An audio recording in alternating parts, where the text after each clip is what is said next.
This is Glass City Humanist, a show about humanism, humanist values, by a humanist. Here is your host, Douglas Berger. Our guest today, Michael Werner, is a longtime member of the Unitarian Church and a past president of the American Humanist Association. He believes an effort to finally update the Church's bylaws will extinguish the strong history of humanism and leave the Church open to the evils of postmodernism. Werner also believes that the Church is abandoning Enlightenment principles of reason, science, tolerance, and affirming the inherent worth of all people, and replacing it with work on social and racial justice issues. Is that really true? Glass City Humanist is an outreach project of the secular humanists of Western Lake Erie, building community through compassion and reason for a better tomorrow. All right, with us today is Michael Werner. He is a co-founder of Smart Recovery, past president of the American Humanist Association, and is currently a member of the AHA chapter, Humanists and Freethinkers of Cape Fear. Thank you for joining us today, Michael. Well, thank you. It's delightful to be here.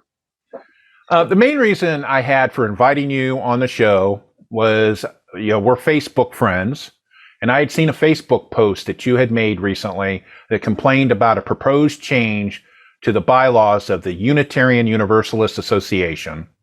And that's the main umbrella group for most of the UU congregations in this country.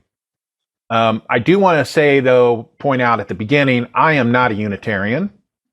I do have some friends and acquaintances who are Unitarians, and so I'm not going to say I'm an expert on any of this stuff, but basically I just want to know briefly, or however you want to get your point across, what is the issue that you have with the current proposals? The current proposals gives up what historically has been the mission and the focus of Unitarian Universalism. It has always been, by all the past historical textbooks, a religion that was focused on freedom of religion, but mostly about the freedom of the rational mind, of using reason in religion. And that has spawned, of course, humanism in the United States and worldwide as we know it today. So that's why it's so important. But the latest proposal, what it's doing, it's giving up the traditional values of, in fact, they're taking out things like reason and science and humanism and replacing them with more of a social action agenda. But how we got there is really important to understand, because it's been a long history. I can tell everybody a little bit of the history. I think it's important to share this. Yeah, if you want to just touch on the history in general.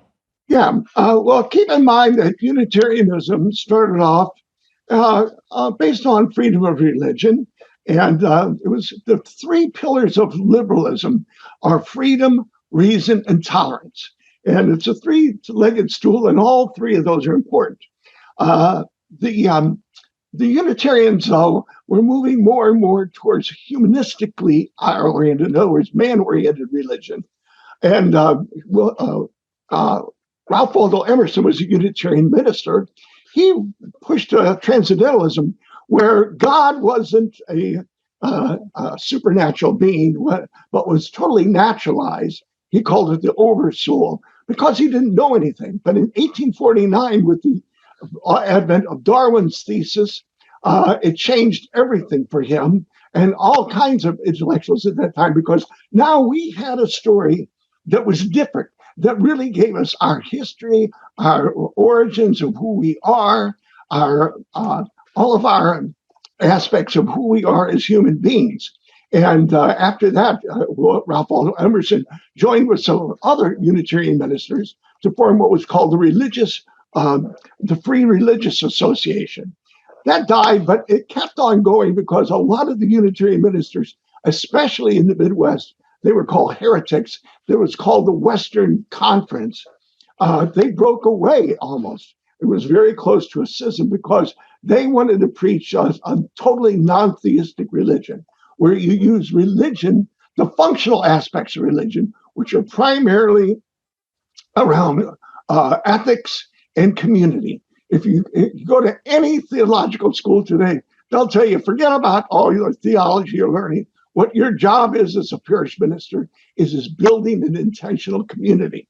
So anyway, this is going on, and there was a conflict with Unitarianism. Like I said, it was almost a schism. But in 1887, that schism was avoided by William Channing Gennett, who gave what's called the rule of polity, where each church was independent and could allow whatever it wanted. That allowed the Midwestern Association, the free religious associations, to prosper alone and not be under the wing of the Unitarian Universalist Association. That grew. And keep in mind at that time, all the intellectuals, the philosophers, the religious people, they're all trying to learn more and more about what science is telling us about what the world really is like. In 1917, a guy named John Dietrich joined with another Unitarian in Iowa, by the way, in the Midwestern area. And that's where the term humanism, as we know it today, was developed as a non-theistic, holistic view of who we are in our world. It's a integrated worldview. It's what the Europeans called a life stance. And that's the word I like to use. It's a life stance. It's not just a philosophy. It's not a religion. I think a life stance says what it is. In 1933, a lot of Unitarian ministers and philosophers, half of philosophers, half of Unitarians, they wrote the Humanist Manifesto, what's called Humanist Manifesto 1. And it put down in one document everything that we knew at that time. And of course, it evolved to Humanist Manifesto 2 and 3. Now we have, that was developed, and I was part of that in 2000. But at any rate, at that juncture, that was in 1933. And I knew a couple of the writers of that. And they saw this as the big idea that could transform the United States from a theocratic type country to something that's more human oriented. They had these big dreams, but it was in the depths of the Depression. And they went along and had a newsletter. And then in 1941, the AHA was formed. Meanwhile, all the Unitarian ministers, humanism was growing by leaps and bounds within the Unitarian Church. And so much so that it was the fastest growing religion in the 50s and 60s. People don't realize that. Because it had a single focus of humanism. In fact, in 1961, a report showed only 2.9% of Unitarians believed in the supernatural. But in 1961, also they combined with the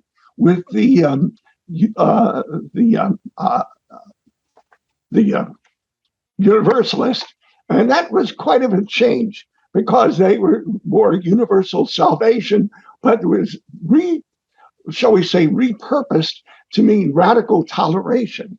And that was the start of a lot of the problems.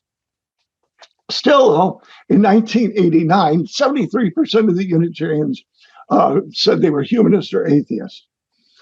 The Unitarian Association peaked in 1968 with 177,431 members.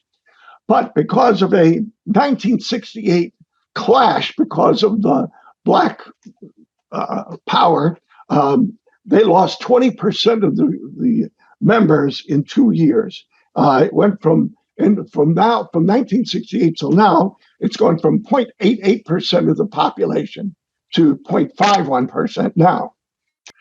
You said that there was a conflict with the Black power groups. Could you explain that or go into a little bit more detail? It's very complex. It's very complex. And I talked to some of the people who were involved with that.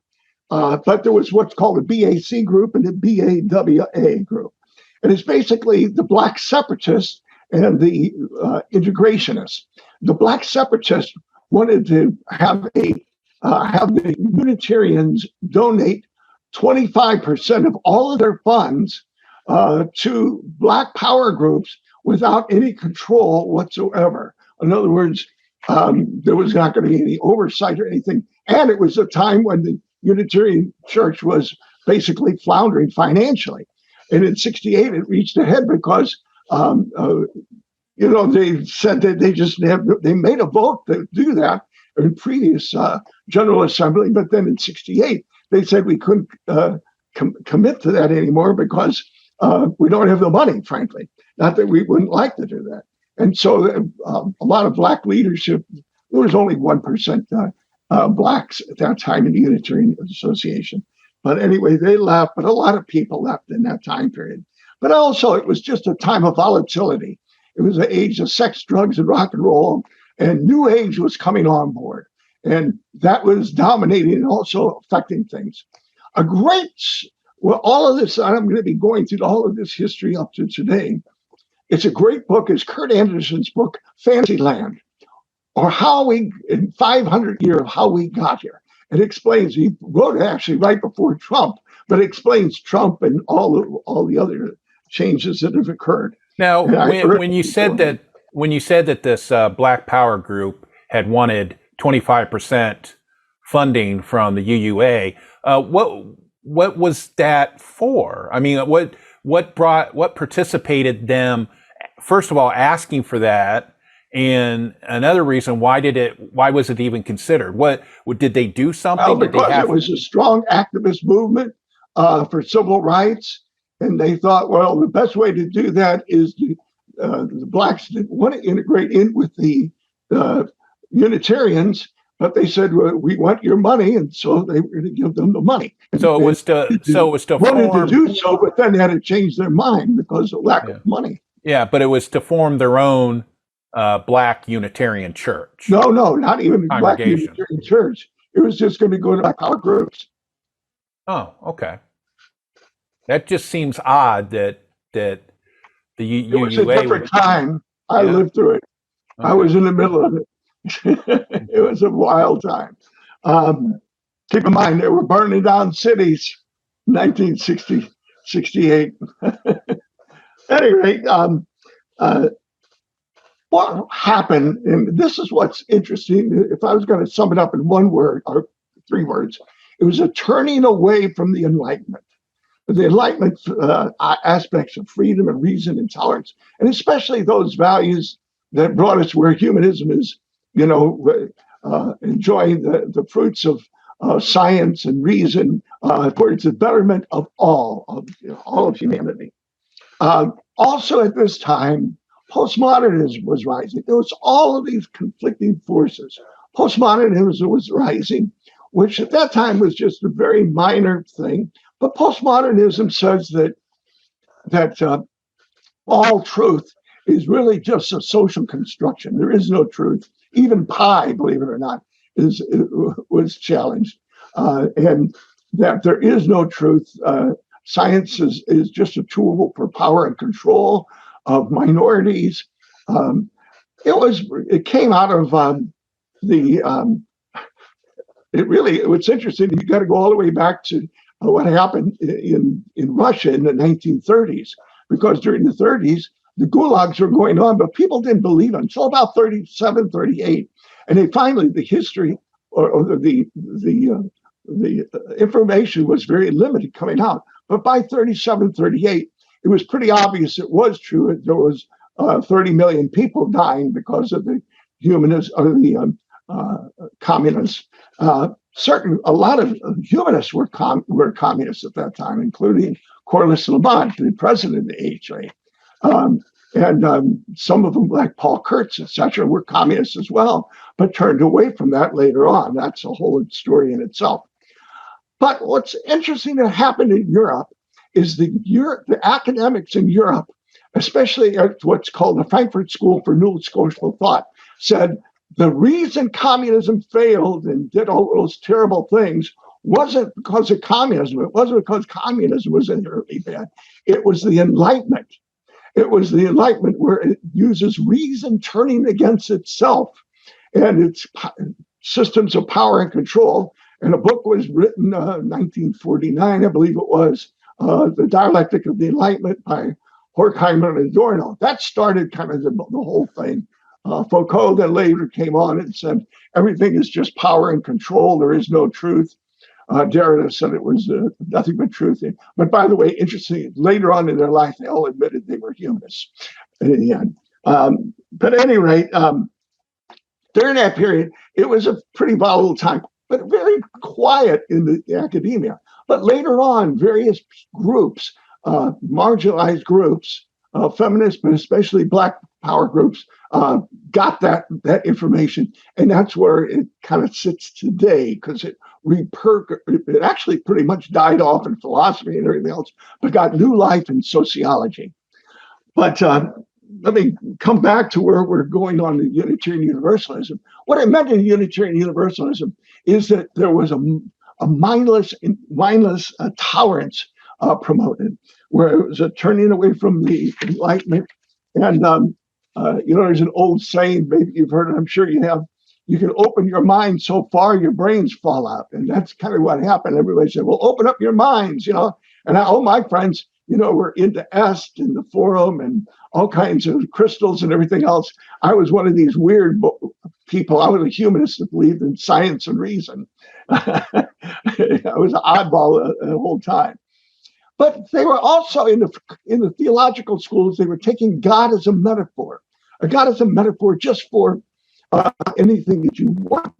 And it got into I call the religious redefinition game, where God or church or anything else that you want to say, it's just redefined the way you want.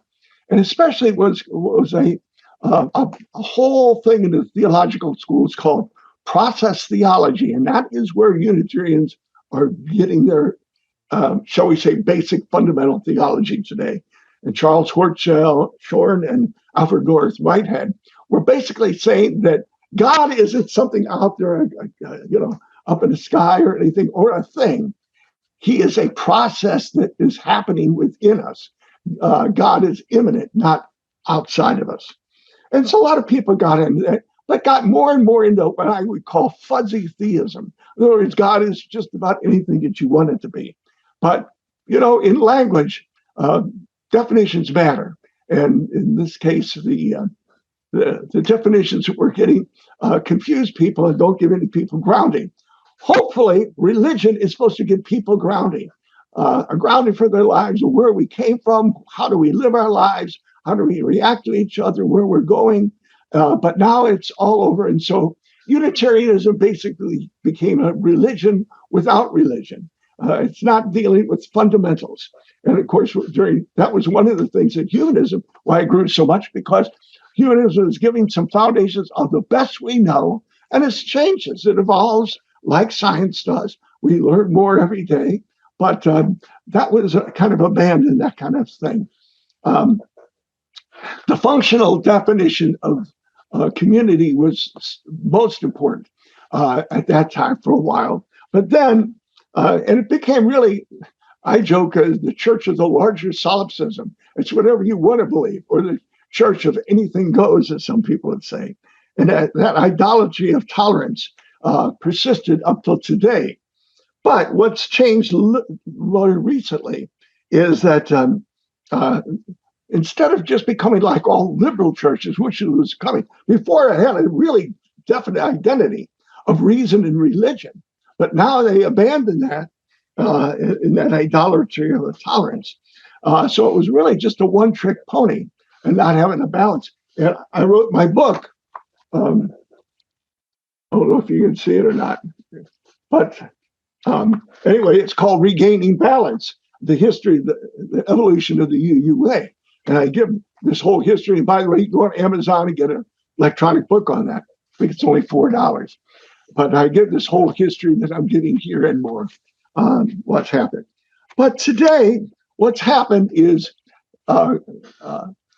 critical race theory has become a somewhat of a dogma. Some would even say a religion. Many say it's a religion, such that the old ideas of tolerance were thrown out the window, and we move from universal acceptance, in other words, the inherent worth and dignity of all people that both humanists and Unitarians avowed, and they're throwing that away for what's more identity politics, or identity where we move towards we only view the world, instead of looking at greater humanity, we're just looking at his power battles between other groups, various groups. Well, you do know that critical race theory is not a humanist frame of that issue, right? That's a conservative frame. All right. That's the term that the conservatives use as a dog whistle for people that don't appreciate diversity and inclusion. Exactly. That's the problem when you bring this. That's the problem when you bring this subject up, because the same conservatives are using it as a dog whistle. The same as identity politics. That's also a conservative frame to be disingenuous against people who want to support being inclusive and diversity and things like that. So you're not saying that the UUA is supporting critical race theory or identity politics, right? Is that what you're saying? No, I am saying that. Interesting. I am saying what I'm saying that. Keep in mind that's an academic term. It's an academic term for college and law schools, not for general public consumption. It's a dog whistle. But whatever you want to call it, there's a whole framework of understanding. It goes back to postmodernism, that there is no truth, and it's all. Well, I have to disagree with you there too, Michael. The critical race theory, as it's used in the legal profession, is based on facts and reality and reason. Oh yeah. No. Keep in mind that that's the dilemma we're facing here, because many of the things that we espouse as humanists against racism, etc., are absolutely perfectly right. But what's happened now is the Unitarian Universalism has stepped over into an area where they've given up the values of humanism and universal acceptance of all people to it's just a social activist organization. Fundamental things that they're proposing is to throw all of the things of reason and inherent worth and dignity, and just have it focus on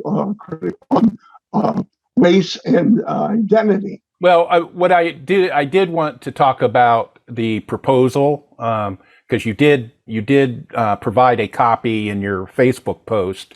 Right. It's called Article 2, Principles and Purposes.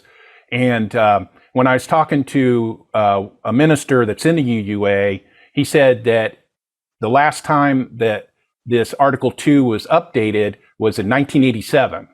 And then there's another part in the bylaws that says it has to be updated every 15 years. So it's late, very late. But it said, and this is the box that says under consideration for replacing what they call the seven principles or 7 pillars. I think the 7 pillars. Principles. Replacing those with values of love, interdependence, equity, generosity, justice, evolution, pluralism / diversity. Now, those sound like humanist values to me. In fact, many of them appear on the new 10 commitments that the AHA is promoting. Right. So how does that coalesce with what you're saying, that they're doing away with that with humanism? Because they're not explicitly saying it's humanism? Is that the issue? That, but also the fact that they're giving up they're giving up the concept of reason in religion. And why? And again, I don't want to sound dumb, but why does there need to be reason in religion? There doesn't have to be, but it was their trademark. That was the one thing that set Unitarians apart from other religions, is being focused, not entirely.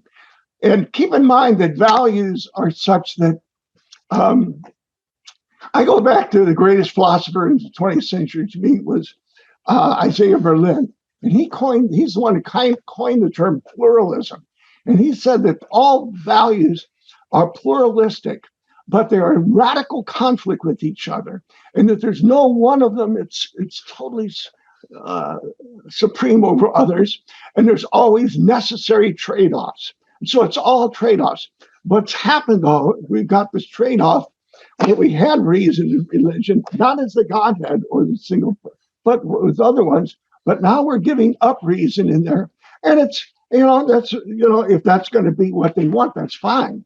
But it was the one thing that did stand out, where it was a better home for humanists. Where it used to be 89% of people were humanists in the UUA, it's certainly less than 30% at this point.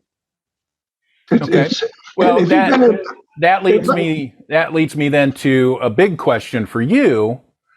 If the Unitarians are moving away from humanism, why are you fighting so hard to save it? No, well, I think it's lost, frankly. In my book, I talk about that. I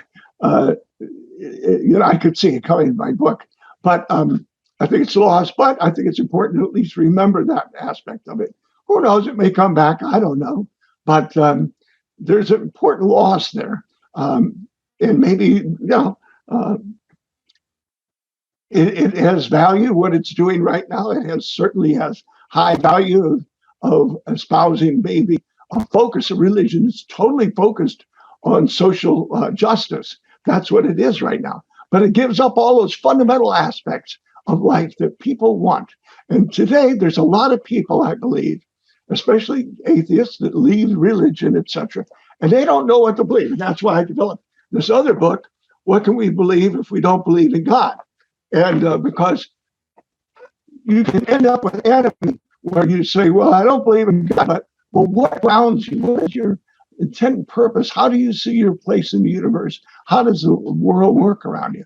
But if you're not, Unitarians now are abandoning that search for what was called abandon the search for truth and meaning. Now, why? Let me see if I can phrase this correctly so it doesn't sound clunky. Why can't the UUA do both? Why can't they promote reason and religion and work on social justice issues as part of their body of governance? Is what I'm seeing that they're attempting to do. That would be nice if it was. I would love that to happen, but that's not what's happened. They've abandoned. They've adopted a postmodern version of life where there is no truth, and we're just all in these power battles. I'm not. I teach classes. I taught classes, by the way, in University of Chicago and other places on postmodernism. I got a library behind me with probably 200 books on postmodernism, so I know it real well. But I want to see grounding for people, because there's a lot of people who are ungrounded. And I see this especially a lot of times when I do addiction work with Smart Recovery as one of the founders. And after people give up booze, which is their one and only, or drug, which becomes their one and only high value, just what Isaiah Berlin was saying you can't have, or if you screw up your life.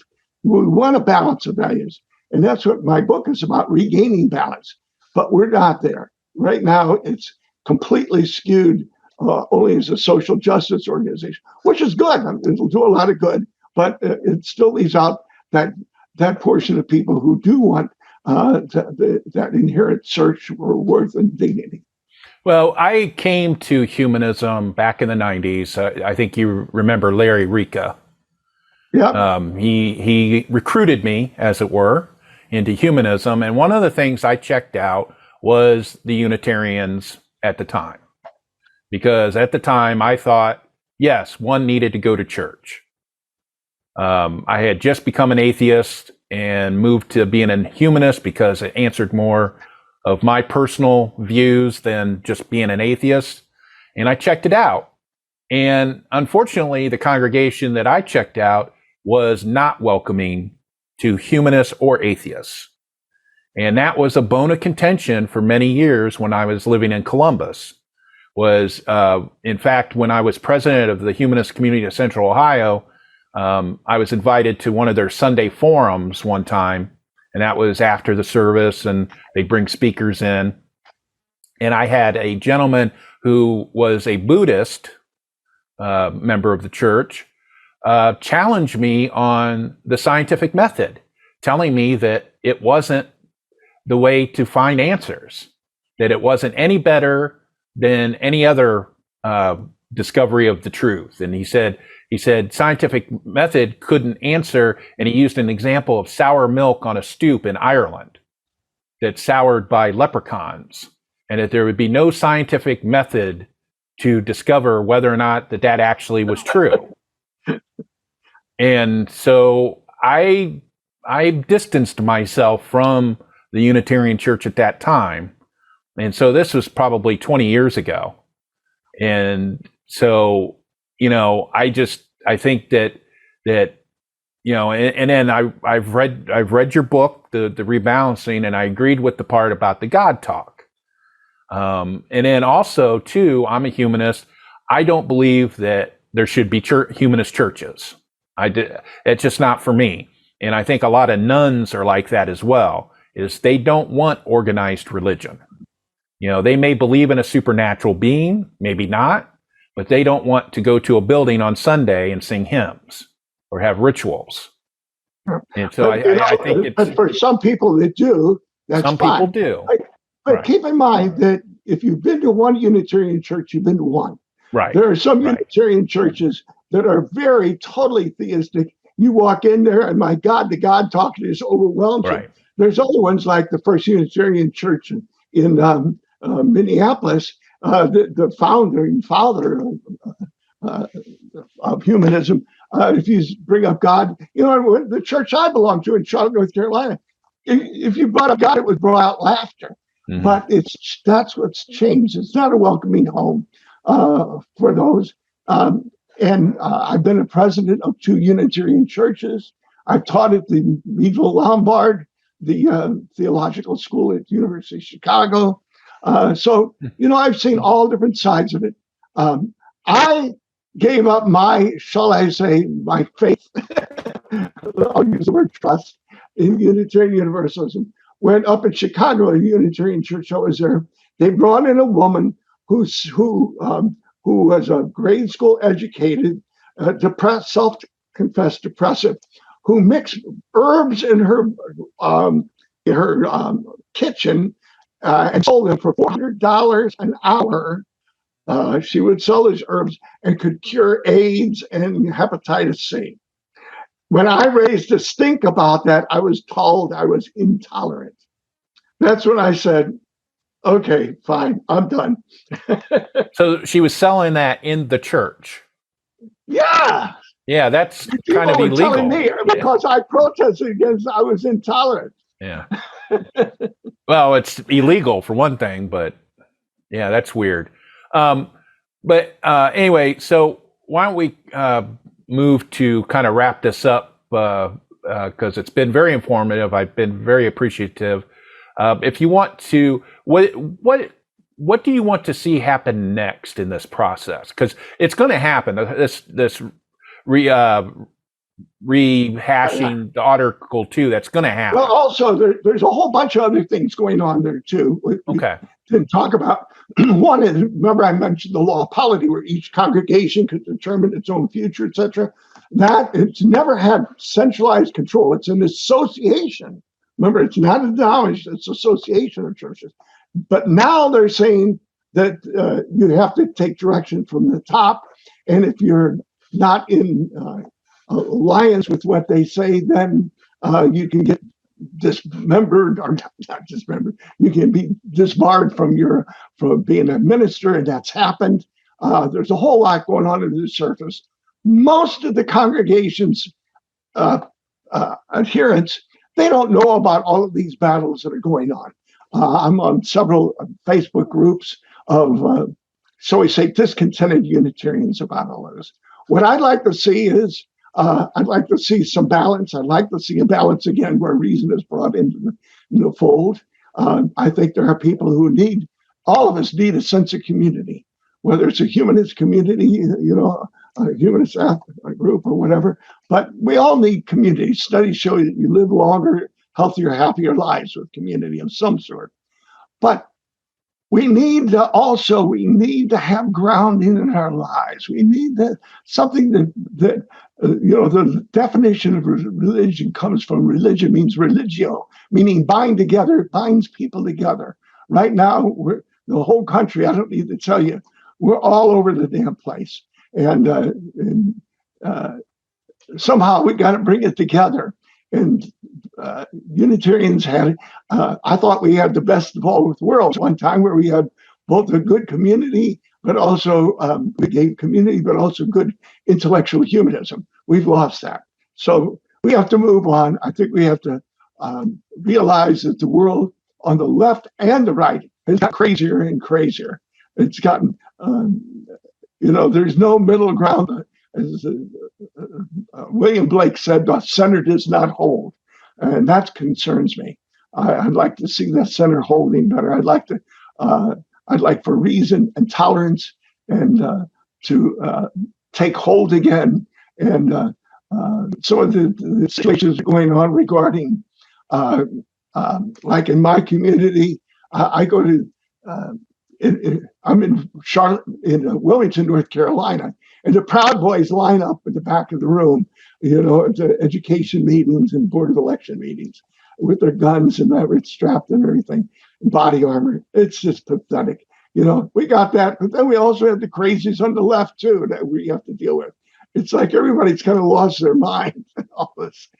Somehow we got to get back together to somewhat thinking about each other with love and understanding, but also reason, and using reason and science as the best tools for understanding how to advance ourselves. Do you like what you hear? Would you like to support the show so we can make it better? You can write a review for podcast apps that allow reviews. You can share our website, glasscityhumanist.show, with your friends, and you can donate to the show using the donate link on the website. Any support is appreciated.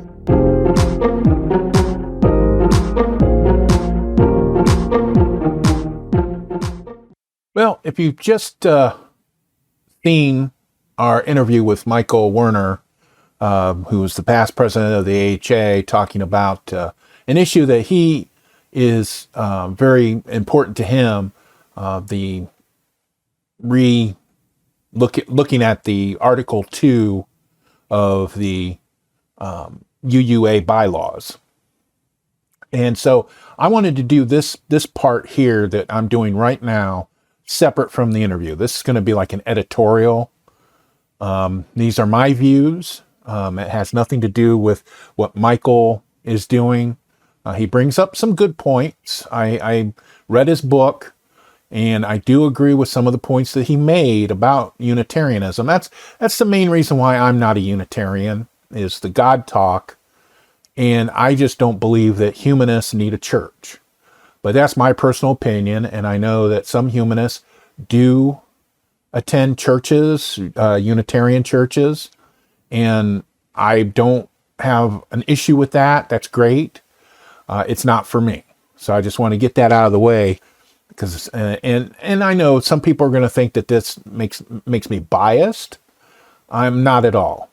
Some of the things that I do want to talk about in this little segment here that I'm doing right now is some of the things that Michael brought up in his interview.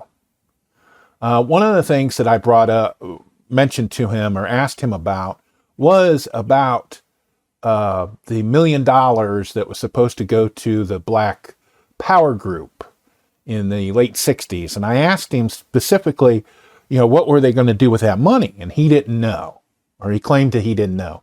He said that he was around in the UU church at the time and when all this happened. And so I had to do some research. So I want to give some kind of context to this, okay? To explain why there's a race issue, a racial justice issue in the UUA.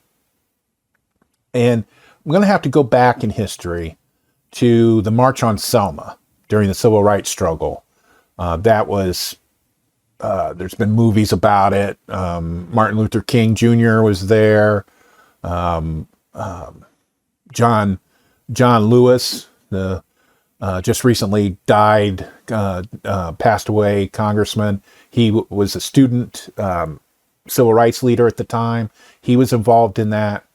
And what has been mentioned in the past, especially like in some of the fictional accounts, the movies and TV shows about the Selma March, is that there was a segment of ministers from other faith groups that were part of the march and the movement itself in Selma at the time. And one of those was the Unitarians. And one of the Unitarians, Reverend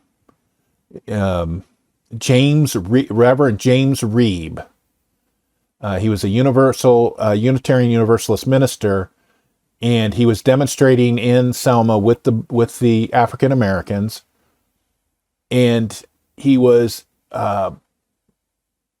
in Selma, and he got beat up by a bunch of racist white people, and he was beaten so severely that he died from his wounds days later.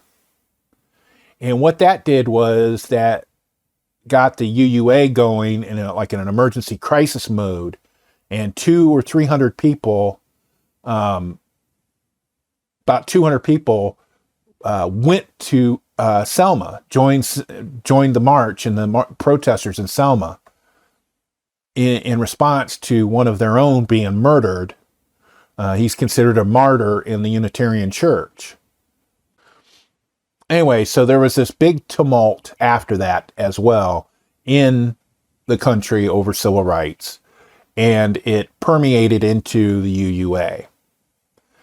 And Hayward Henry, who was chair of the newly formed Black Unitarian Universalist Caucus, said, "We Unitarian Universalists like to keep saying, but we went to Selma with you. Why are you rejecting us? Why are African Americans rejecting us?" In Selma, a black man named Jimmy Jackson was killed, and at the time, you could count the number of Unitarians in Selma on your fingers. A few weeks later, a white man was killed, and all Unitarians ran to Selma. Racism, that's what it was, and that's what Hayward Henry said. All right? So they had this issue with racism, and they had this, decided to try to talk about it, and they were going to have this conference. Yeah, it said that after there was riots in 1967, and after the 1967 riots, the Reverend Homer Jack, director of the UUA Department of Social Responsibility, called an emergency conference on Unitarian Universalist response to the Black Rebellion, is what it was called. Some 135 participants, including 37 African Americans, gathered at New York's Biltmore Hotel. Some were chosen by district executives, others were UUA and UU Service Committee staff, committee members, Black theological students, and observers from other faiths. Whether or not that fairly represented the denomination was hotly debated as still a matter of contention. So as this emergency conference on Unitarian Universalist response to the Black Rebellion started, 30 of the African American participants broke away from the meeting and formed the Black Unitarian Universalist Caucus. And they came up with a list of demands.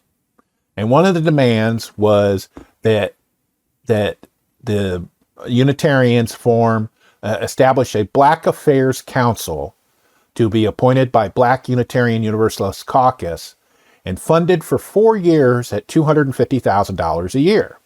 So that's the $1 million that Michael was talking about that caused the split. And it said the funds would go for grants to fight political repression and economic exploitation in the Black community and support Black cultural expressions and community education.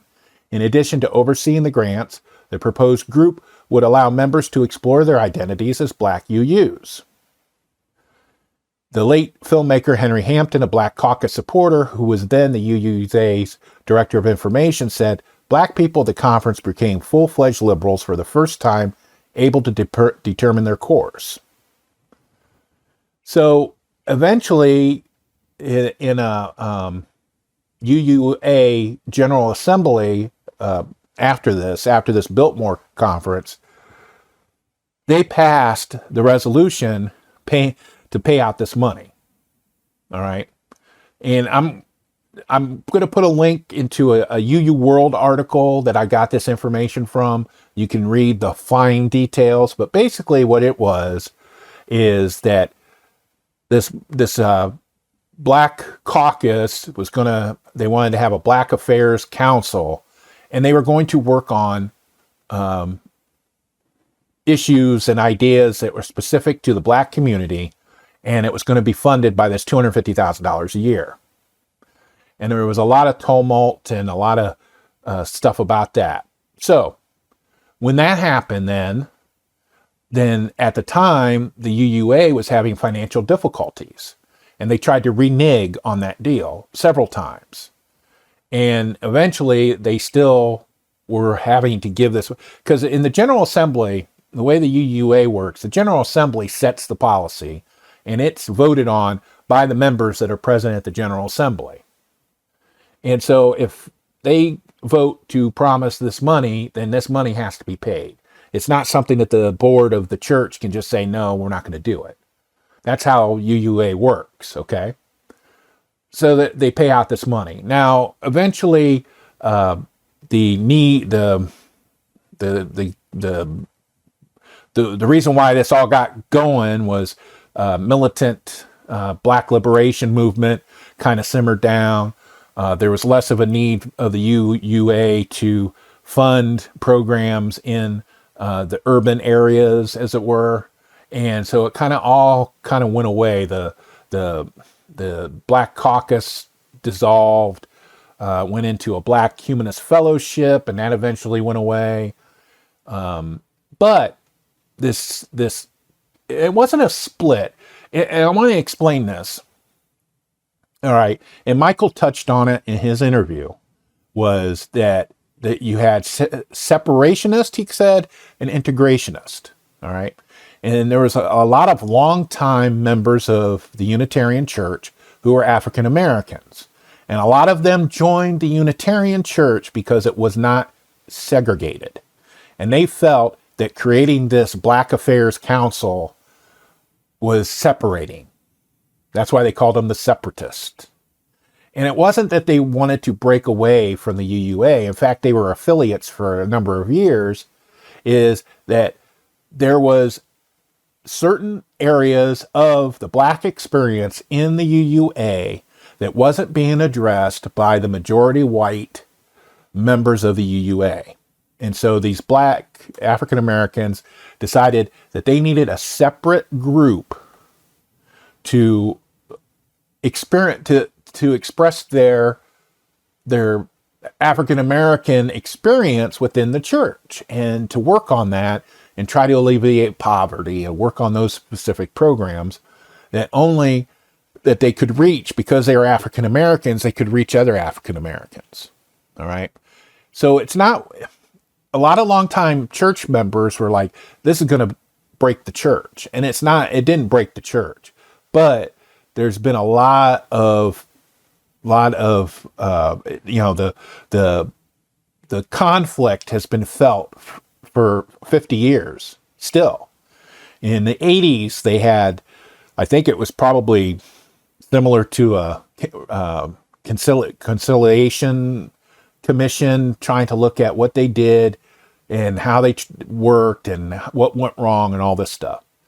Harvard University has a whole entire section in their library based on Black empowerment and the Unitarians, with different exhibits and documents and things like that. And I'll throw all those links up in the show. But anyway, so it wasn't just some uppity Black people wanting money from the UUA. No, it wasn't anything like that. It wasn't trivial at all. And it was something that the Unitarians needed to do because they had a race problem overall in general. There was some congregations that were integrated and everybody was getting along great, and then there was other congregations that kept Blacks out or kept other minorities out and stayed white, majority white. And so this was them working through what was riling the country up 50 years ago was race and the civil rights movement. Okay. So I wanted to add some context to what Michael was talking about, that whole part. The other thing that I wanted to address with Michael's interview was, and I talked about it, I touched on it briefly during the interview, was his complaint about taking reason out of the church and only focusing on social justice. I totally disagree with him on this.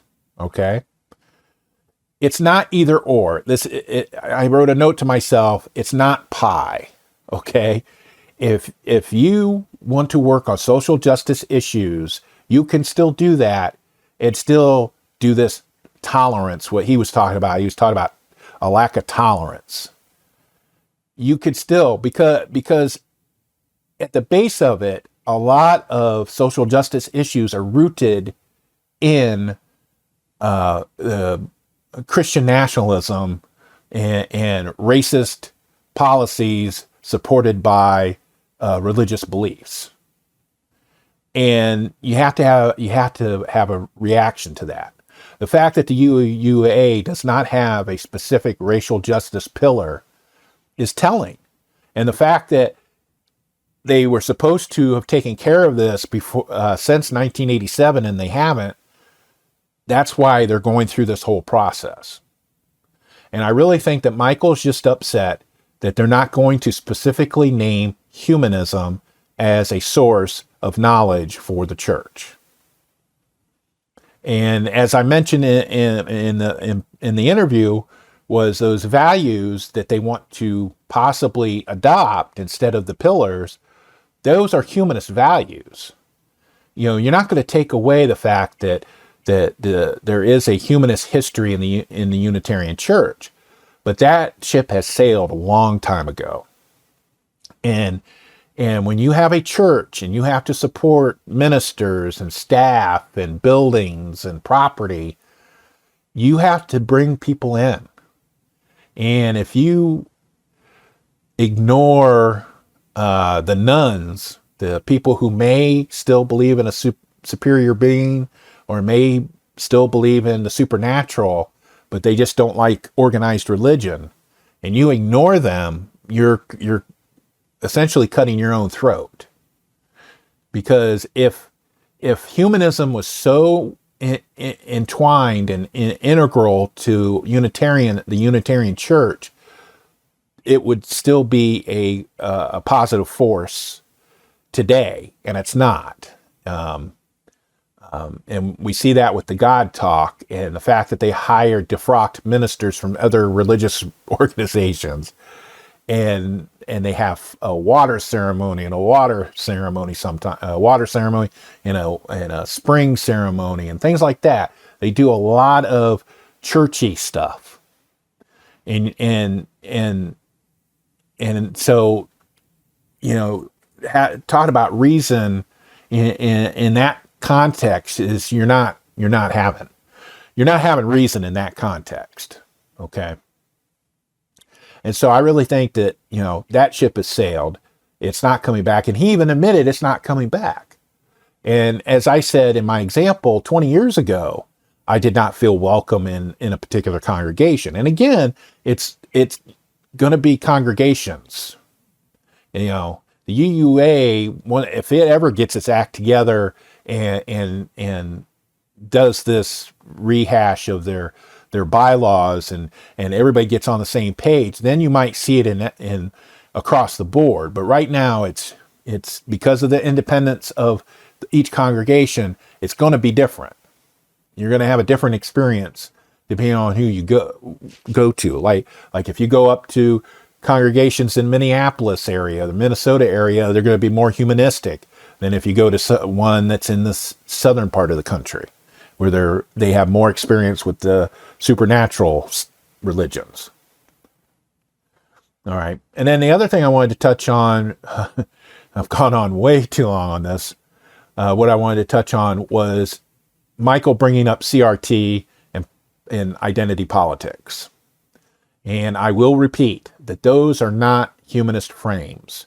Those are not being reasonable. Those are dog whistles, complete dog whistles. He goes on and he talks about that he wants to see a return of tolerance. And the thing is, you cannot claim to be open to all people and welcoming to all people and not be welcoming to all people. So when you start talking and complaining about critical race theory and identity politics, you are not being welcoming to all people. He talked about the dignity and worth of all people. You cannot have the dignity and worth of all people in mind when you complain about identity politics. And we're, for example, in the Unitarian Church, okay, Michael, he's a Unitarian. There's Unitarians in his church, okay? But let's say Michael likes to read mystery novels. And somebody that sits next to him on a Sunday likes cookbooks, okay? So Michael says, we should have a program about mystery novels. Well, the person sat next to him that likes cookbooks says, no, you're not being welcoming. You're not being tolerant. That's how that works. And it's not that they're breaking the church up. It's just that they want the place that they spend a lot of their time and effort to address some of the issues that they're interested in. It's like, I call them special interest groups. You can have African American special interest group. You can have an Italian special interest group. At the one congregation that I spent some time at, they had a Buddhist group. They had a pagan group. You see that all over in the Unitarian infrastructure. You see these different groups. And it's all about first of all, they're all Unitarians.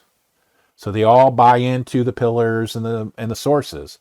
But they have other issues that they enjoy. That's why there's humanist groups in Unitarian churches.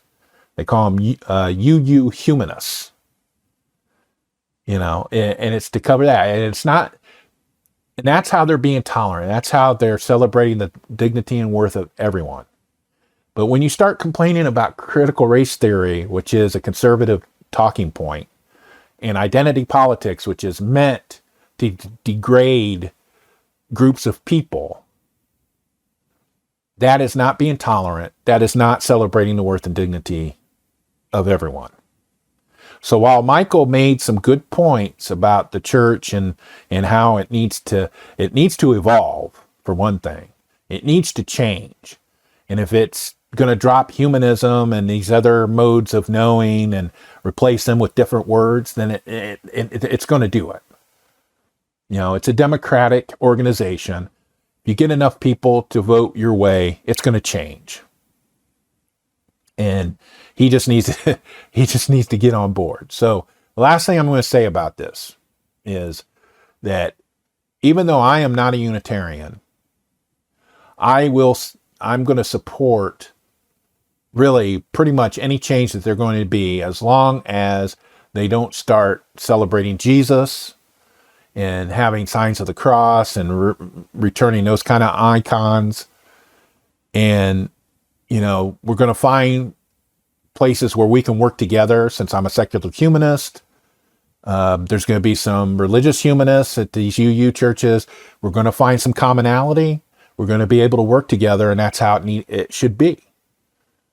But, it's going to be social justice focused, because it should be. It's going to be racial justice focused, because it should be. And then that way we can all build a better tomorrow. That's the important point. That's the important point we need to do. Thank you for listening. For more information about the topics in this episode, please visit the episode page at glasscityhumanist.show. Glass City Humanist is an outreach of the secular humanists of Western Lake Erie. Scholey can be reached at humanistswle.org. Glass City Humanist is hosted, written, and produced by Douglas Berger, and he's solely responsible for the content. Our theme music is Glass City Jam, composed using the Amplify Studio. See you next time.